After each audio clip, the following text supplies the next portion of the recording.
வணக்கம் மக்களே. இது பாருங்கள், எது எதுக்கோ லைக் போடுறீங்க. கஷ்டப்பட்டு விவசாயம் பண்ணுறதுக்கும் லைக் பண்ணுங்கள். பாருங்கள், செடி மிளகா செடி நட்டுருக்குங்க. மஞ்சள்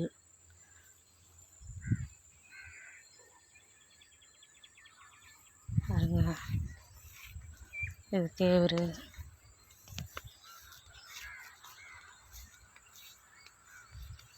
இது எடுத்து போடுறதுக்காவது லைக் பண்ணுங்கள். எங்கே பார்த்துட்டு தள்ளி விட்டு போய் நிற்கிறீங்க. வாங்க.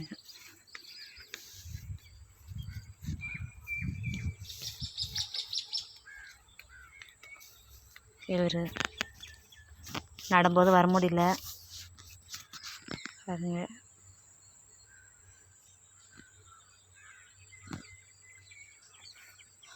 ரெண்டு பக்கம் நட்டுருக்காங்க.